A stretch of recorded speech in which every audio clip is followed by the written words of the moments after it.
May nga bisitanan once again, mga igsoon, may gabi lipay ko nga karong gabi na makashare ko sa pulong sa Ginoo, no? Sa ato ang pulong sa ato ang Ginoo, and then sa ginagmay nga pamaagi mga igsoon, at least makaserve ko sa iyang sa pag-share sa ato ang iyang pulong, no? So karong gabi na mga igsoon, akong ipadayon tong series sa ato ang pagtulunan regarding sa end times, no? This is the second video nga ako ang i-upload para ma-share, no, kung saan little understanding nako dito sa ato ang mga nakasulat sa Biblia. Angay natong ipagaisgutan sa labi na karon sa panahon nato, no, sa panahon nato karon ka grabe na, no. Now akong i-share sa inyo mga igsoon na sa akong gingon na series of events na panghitabo, no. So itong last akong question itong naging video nga asa na tadapit karon sa panahon sa nasulat sa Revelation, asa na tadapit. And then sa akong gingon karong gabi na may isgutan nato, ma-share na ko sa inyo may tungod din. Okay, so start ta. Okay. Once again, mga pasensya sa inyo mga igsoon kung limitado lang po ang ako ang understanding, no, but I am glad, no, in my heart na at least makashare ko sa inyo sa ginagmay nga pamaagi, no. Dili man ko pastor, dili po ko ingon na unsa man, no, or unsa man nga mga achieve regarding ang pag-eskwela o sa pagka-pastor, but there are ang background lang gamay. Actually, I've been through a lot of religions, no. Wala man ko nagpabautismo sila. There are several churches na nagian ako, nakaserve po ko sa ila, but because of the things na nakita na ko, their practices and even the way ang ilang mga tudlo, doktrina, and there are many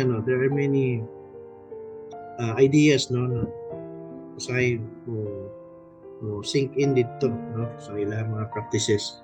And sa akong giingon mga igsoon, ako ang advice gid sa akong mga kaila na kung gusto gid ninyo mag-search, no, kung sa gid ang tinuod, kay daghan mo gid na ato ang kumbaga sugo sa ato, pangitaon gid nato ang kamatuoran sa mga sigingon ni Kristo.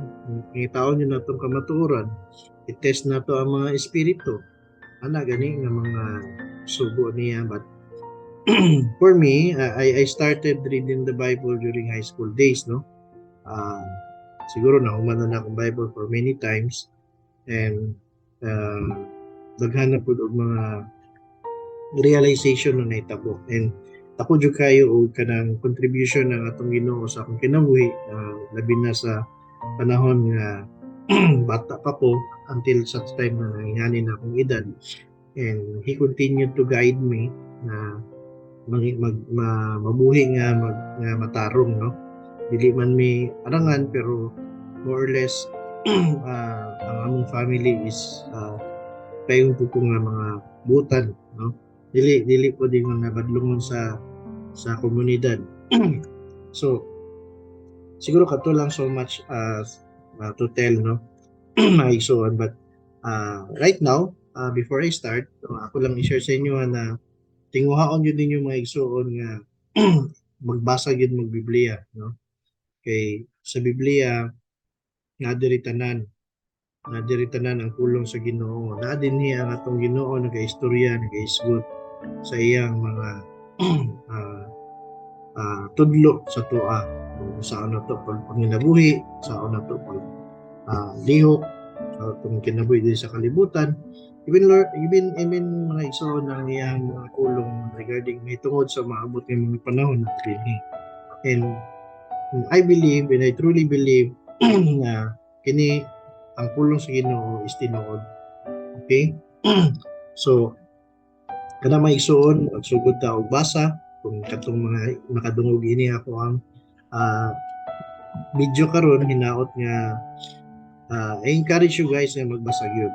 Start to read, and then of course not only to read but also to pray that God will give you understanding sa inyong mga nabasa. Okay? So to start with,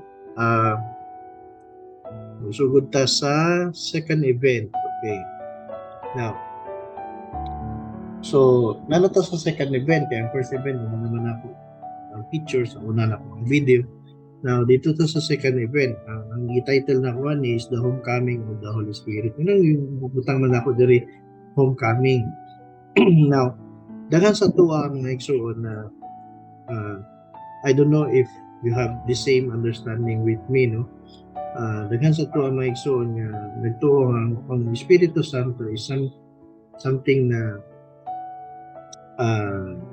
naa siya karon na kanang mga tao labi na nagapa-storya sa video karon ng kusog karon sa social media nga nagamanifest ang Holy Spirit daw sa ilahan, naga-speaking in tongues sila, no, naga-storya sila mga dili na makakasabot, no, sa lingwahe nilang ipangingon.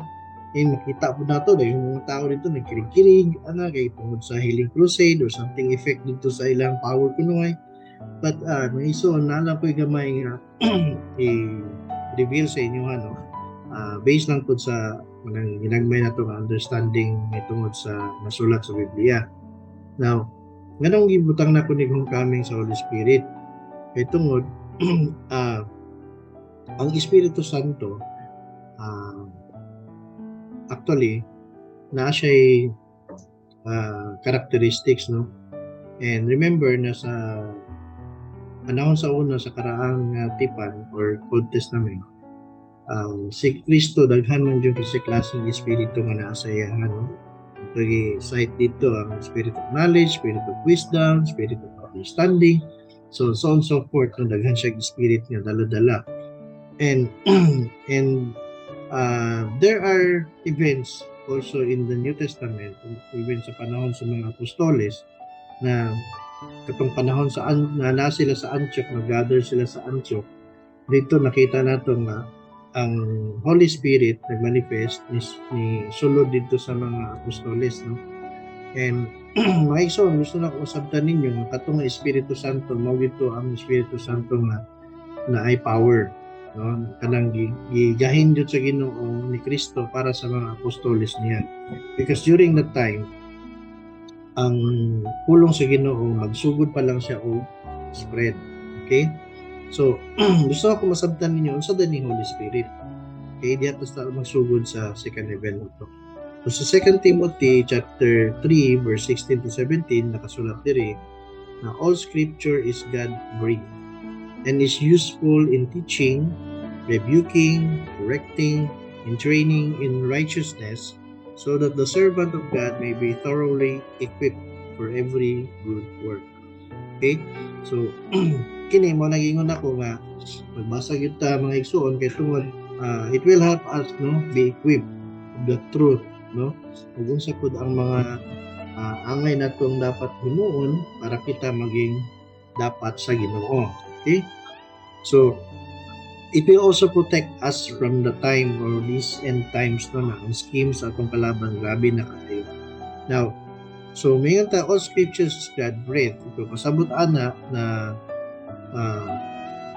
gikan sa Ginoo, no? Mayon ta God-breathed pareha kay Adam nagitagaan niya breathe, no? Kinabuhi na siya. So kung mayon ta God-breathed, ang scripture niya kining pulong or Biblia is kinabuhi ni. Okay? So ayo pigsoon makuha ninyo ang punto nga kini day ang atuwa dayng pagbasa sa Biblia or ang Biblia mismo pulong sa Ginoo o kinabuhi. Okay? So now we must understand first about the Holy Spirit. So let us not confuse ourselves understanding what is the Holy Spirit. And then when the Lord Jesus Christ said, nevertheless, in John 16, chapter 16, verse 7 to 8, niya si Kristo, na nevertheless, I tell you the truth, it is expedient for you that I go away. For if If I go not away, the Comforter will not come unto you. But if I depart, I will send him to you, and when he is come, he will reprove the world of sin and of righteousness and of judgment. So, kanilang maigsoon nga, kaning giingon ni Kristo diri nga Holy Spirit, kaning Comforter, is mo ni katong Espiritu Santo nga nisulod sa mga apostoles during the times of Antioch. And dili lang ang apostoles, but together with those believers nga na dito, no? So, well, in fact, nag-manifest gani dito, nag-speaking in tongues sila, languages of some sort of language from other countries or other places, no? Nalitok nila, no? Pinaagi sa mga pinulungan. And then, aside from that, nagkaroon silang power to heal, power to raise the dead. Muna ang moto ang powerful nga Holy Spirit nga ni isulod sa mga apostoles. Now, it is evident that the one that the Lord Jesus Christ is speaking is the Holy Spirit that has power. The power that enabled the apostles to do the ministry of preaching the gospel to the people and demonstrates healing and other miracles, including the raising of the dead during the period. So, actually, gihatag yun ni Kristo sa mga apostoles tungod kay para magiyahan ang mga apostoles niya sa pagpa-implement, pagpa-expand, no, gahin or sa pag-preach sa lain-lain nga lugar sa mga apostoles, no, kay if you notice sa panahon pa nga disipulo pa sila ni Kristo, kita nimo nga dili pa sila nga naka-strong, but however with the guidance of the Holy Spirit, grabe na sila ka-bold historian. If you read the Bible going from Acts going to the last book of New Testament, ingana na sila ka-bold historia, dili na sila mahadlok, no? Even the point na ilahan na yung gipakamatyan, no, ang ilahang ministry. Okay? So that Holy Spirit gave the apostles the ability to carry out the word of God, and as time goes by, that spirit returned to God when the apostle and other disciples who were with the same spirit in Antioch died. So gusto na ko makita ninyo na katong nga espiritu nga nisulod sa mga apostoles, dala-dala na gito nila, no? Dala-dala na gito kay sa ilaha mo gito ni sulod. And those spirits have power, na gito power. So ato sila as they go with their ministry, dala-dala nila to, so until they died, no? And then pagkamatay nila, of course, dala na po to nila. Now, why is it na nakabutang ko diri, nasulat na ako diri, thus when the time of the apostles are nearly to end, they write the very words of truth that the Lord Jesus Christ have spoken, so that the word of God will continue to spread to the world and be known, to fulfill what the Lord Jesus Christ have said. Heaven and earth will pass away, but my words will never pass away. So nakasulat na sa Matthew 24:35, verse 35. Now, in our time, why do we say that the Holy Spirit is still here with us? Na anong kaingon man ka na, sir, na naigsuon nga, ningon ka kaganina nga na sa katong Espiritu Santo nga niadto sa apostles na sabay na po siya sa langit ay pagkamatay sa mga apostoles.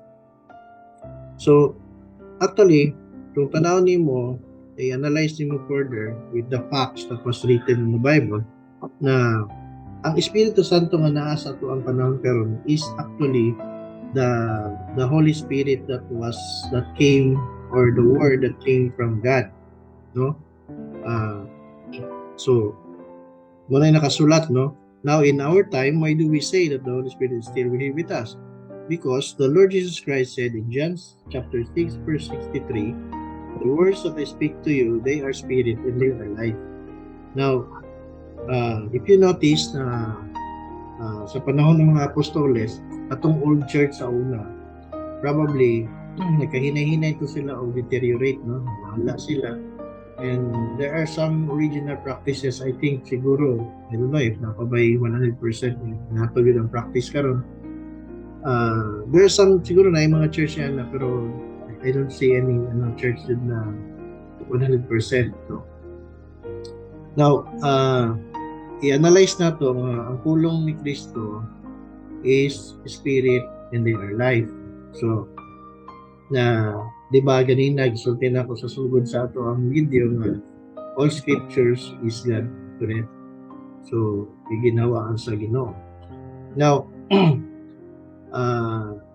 sa akong gingon, sabto na to mga isuon niya, ang Espiritu Santo sa atong time is morning nakasulat ini. These are spirit. Okay? The words na sulat diri na mo na ginaingon sa Biblia nga ang ato ang iyang mga pulong sa Ginoo atong ibahin sa atong neck, atong ibakos nato sa atong hawak kay tungod in the future like for now sa panahon nato ato yung itanom sa itong kasing-kasing ang mga pulong sa Ginoo kay tungod mao kini ang Espiritu Santo na mag-remind sa ato unsa ang tama ug mali. Mao pud kini ang maggiya sa ato nga unsa atong buhaton sa panahon nga sa kalisod nganing panahon karon sa spiritual warfare, no? So I hope na makuha ninyo akong punto nga ang Holy Spirit na nag-work sa atong panahon karon is actually the words of Christ. Iyang mga pulong. Mabitaw nga every time magasimba ta, maminaw ta siyang pulong, ma-refresh ta, no? Magiya ta.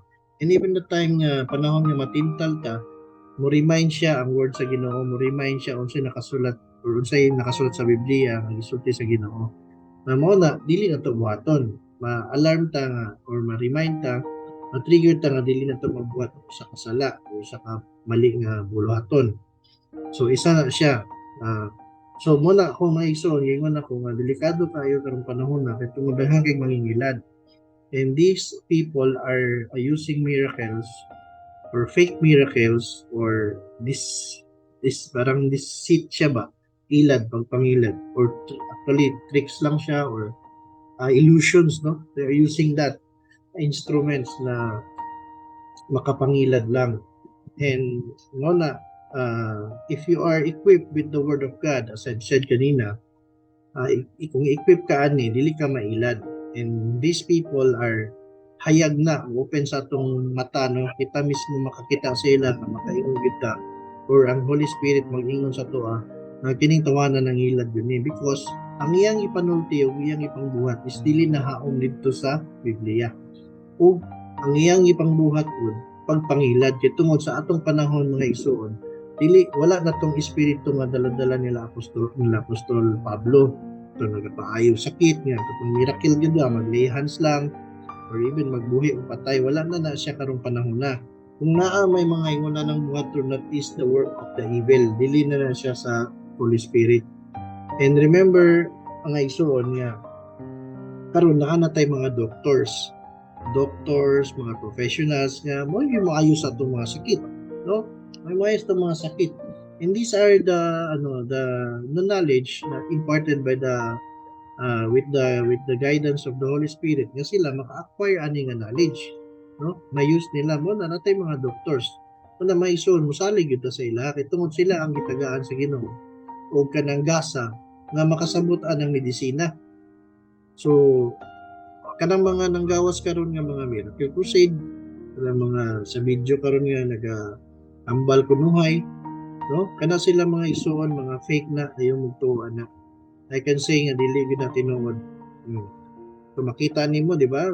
Kung mo sa ilang gusto nila mas daghan ang ilang viewers kay tungod pangwarta gyapon na maigsuon, kwarta gyapon na. I tell you. So the logical reason why the Holy Spirit is still with us is this.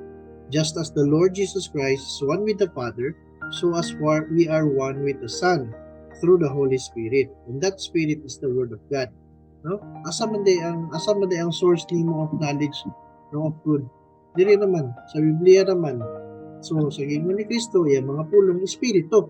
So why not nga magbasa ta Biblia so diri ang atong source of faith. Now, for as long as the Word of God is here with us, the Holy Spirit is with us.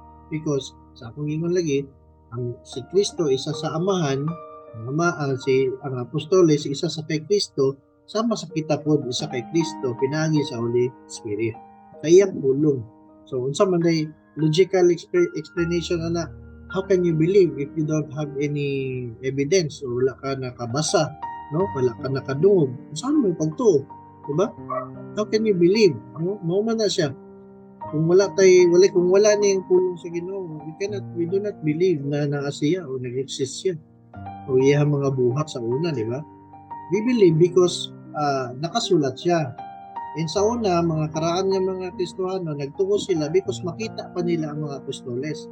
And right now, wala na mga apostoles, wala na itong mga first mga generation of disciples. Sa atong panahon, no, di ba? Kita nimo, dili ka basta-basta mutuo. But because of this, because of the writings, because of the Bible, tuo ta, kay tungod na, anak. Okay? So, okay? So, na nakabutang diri,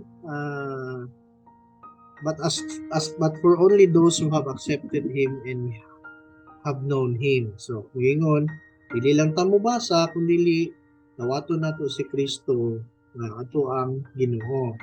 Na anak siya sa Diyos, ipadala siya din sa kalibutan, aron maluwas na sa atong mga sala. And accept Him as your Savior, and as your King, and as your Lord. Okay? So, dili lang yung magbasa, aron maka-learn tag knowledge, but also to have to believe, no? Magtuo dito sa Ginoo nga Igsoon. Now, in our time, in the coming generations, the Holy Spirit is working on restraining evil or the Antichrist, the devil, in the world until he will be removed from the earth. So katong sa wala pa nakabasa or wala pa nakasinati, actually, ang Holy Spirit, maon yun na siya diri sa kalibutan. Nga naman, moment nakasulat, so basahon na to niya, nakasulat, that event is starting to happen in our generation. A manifestation of this is now wide open to see. Just as in the book of Amos, Amos chapter 8 verse 13, nakasulat dito, in that day, the lovely virgins and the young men shall faint for thirst. Beautiful girls and strong young men will grow faint in that day, thirsting for the Lord's word. Okay? So kani, di ba?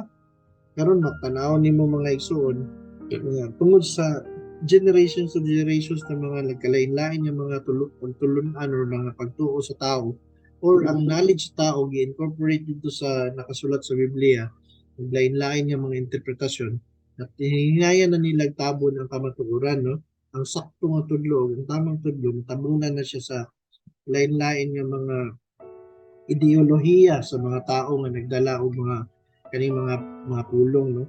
So kanilang pod mga igsoon akong advice nga di kaya nato kanang mutuo ta dayon, no, kung sa mga ideolohiya sa mga tao apan kung nagbasa ka mo makasabot ka mo unsa ang tudlo sa Ginoo kay ni Kristo, no? So diri makaingon jud ko nga tinuod ang Bible because nasulat jud diri sa panahon nato karon makita nato ni inahinay na ni panghitabo because kung makita nimo karon daghan na kay mga fake na mga preacher and even ang ilang mga tudlo maayo man sa atong paminaw, no? Maayo sa atong pagdungog, nga tan-on to makaayo gud siya, ayo gud. Pero behind that teachings, sometimes ma-change na ang principles sa gitudlo ni Christ, no? Dili ko makasay to example but na siguro be warned lang because dili ta dapat mailad sa mga maayong pinulungan kundi ang pagsabot gyud, no? Okay? So diri specific kayo ang scripture sa Amos nga lovely virgins young men gyud ang nakasulat, strong young men. So makita nimo nga mga batan-on jud ay ang maka-experience ani in this event is happening right now and in the years to come.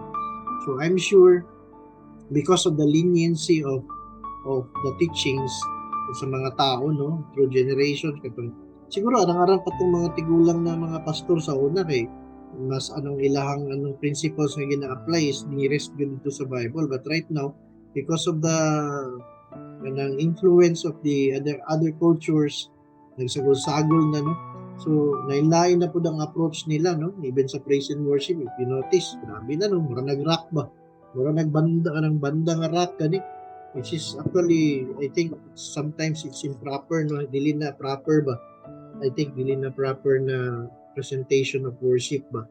But kana siguro may so no bantay ta. And of course, the fulfillment of this prophecy is escalating to happen nowadays as many young people are being fed by false teachings. So eventually, these young generations will be deceived inevitably and only few will be saved. So bantay ta mga igsoon. And then, a time is coming, uh, when, ay sorry, out na ko. Okay.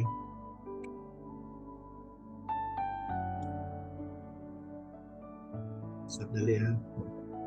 So, nakabutang dire na time is coming when men and women will no longer believe in the true God. No? They will be misled and deceived by the words of the false teachers. Sorry, what did na share? Sorry. So nakabutang dire okay, they will be misled and deceived by the words of the false teachers. They will be deceived by false informations, fake evidence, or fake events, deceived by their own eyes with the very technology they have created.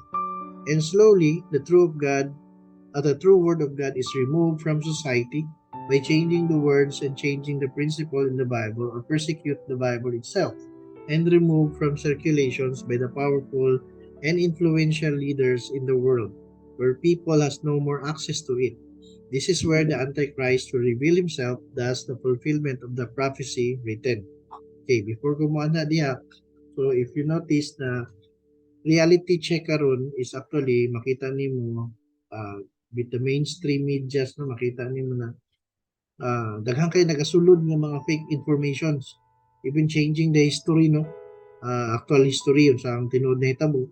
So the young generations right now mga igsoon are very gluoy ba, kumbaga if they do not know how to research, know how to dig, or they do not know how to search for the truth, mamisled yun ang atong mga kabatanunan karong panahon na, because there are many fake fake events no, even makahimo sila mga fake events, fake visual videos no, makaingon jud ka murag jud tinuod no, abi nimo na hitabo gyud siya no. So these are I think the schemes of the enemy, the devil, na to instill to the young people in our generations, in these generations, na mamislead sila. Okay? So, nakaingon po nga slowly the true word of God is removed from societies, because if you notice, there are several announcement no, na kasulod na balitaan siguro. I don't know if kabalo mo ani, but there are some right now ownership of the publications na may mga changes no. I don't dinala ko mo storya, but more or less binantayo lang ta mga igsoon nga I hope you have you with you, even the oldest Bible no, the King James version. I think I do not recommend sa mga bagong translations karon, although it's very simple English, but I think be careful lang ta maigsoon to really look for the old ones, kasi those are the translations na medyo dili siya influence no, dili siya yung katong na change yun ang principles, but I hope na sabtan ninyo kung masabot. Okay, so there will be time na may tabog yun mga igsoon nga because of the influential leaders of the world na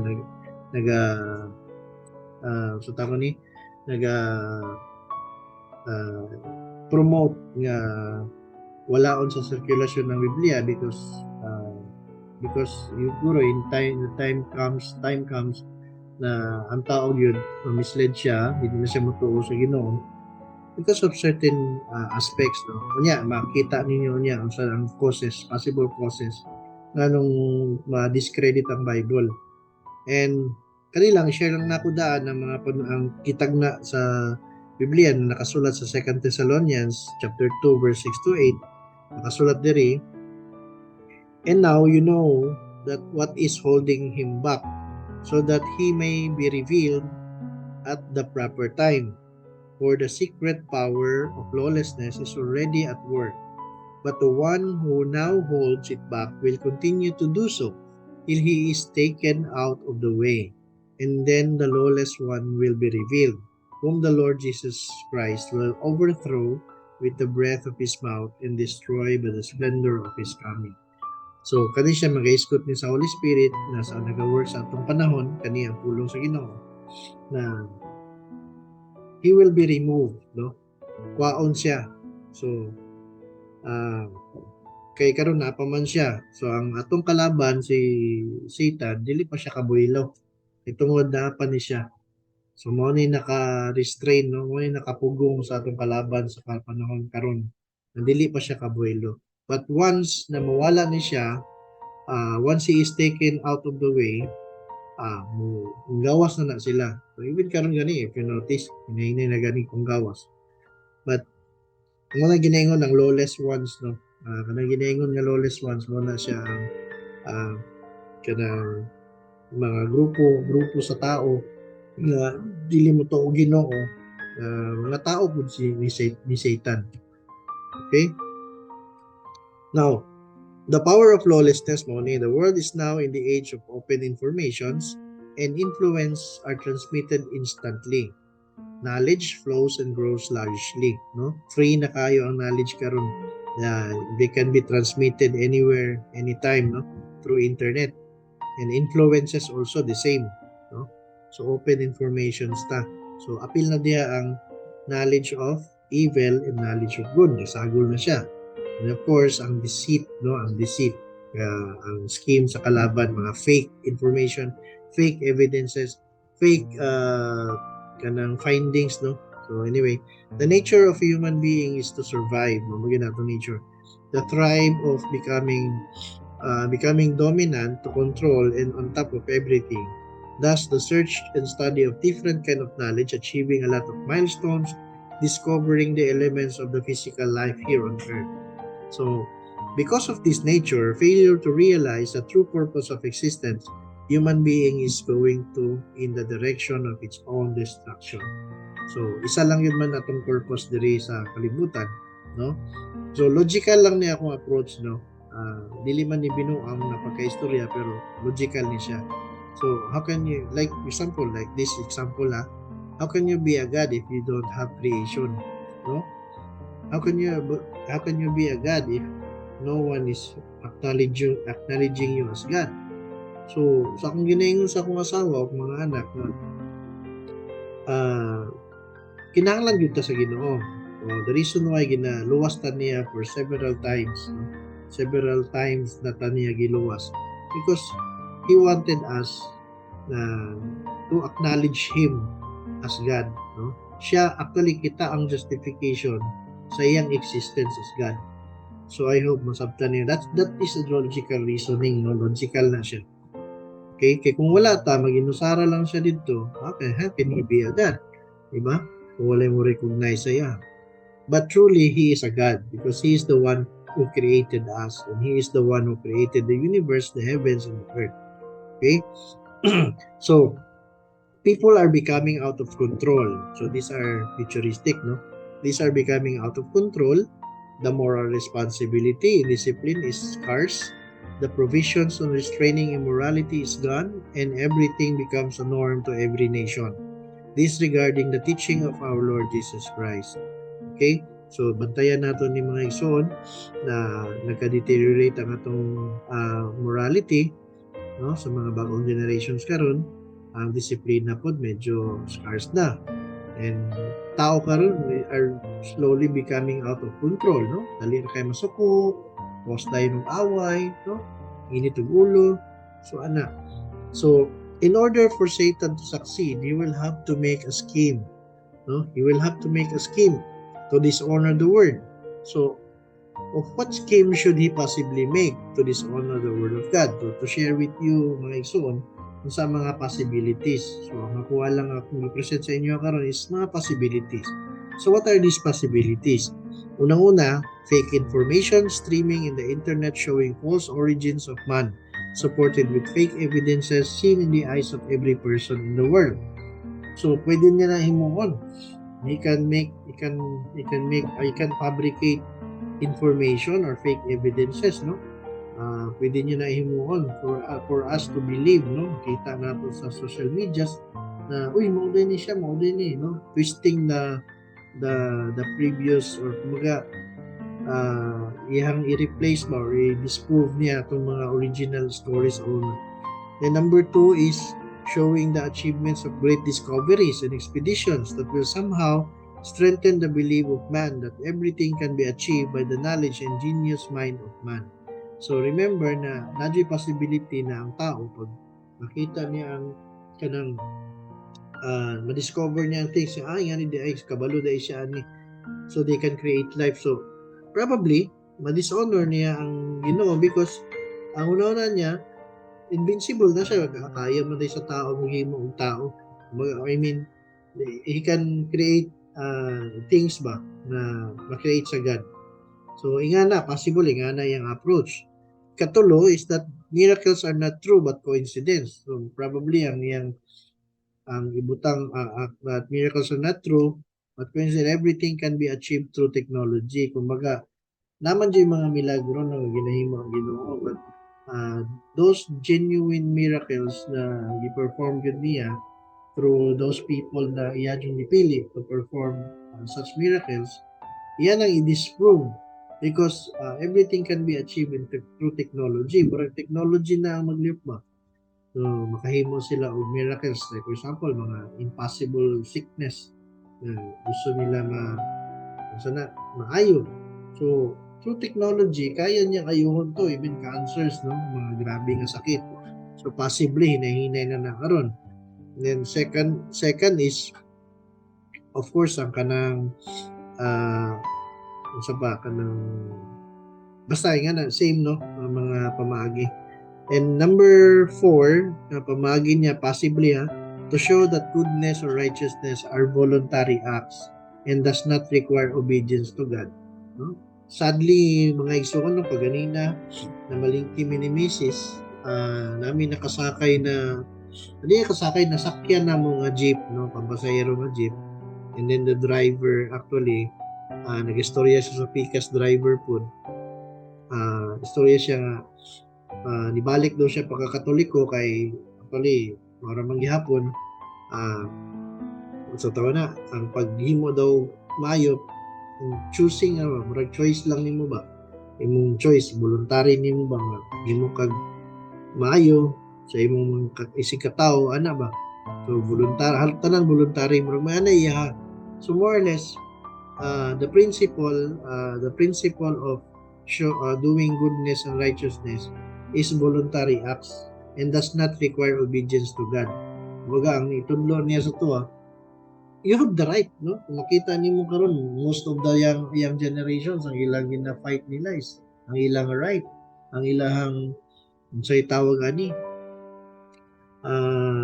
democracy, no? Grabe ang democracy. Na ginaingon lagi ni democracy mo. Sobra pod ka democracy mo na siya.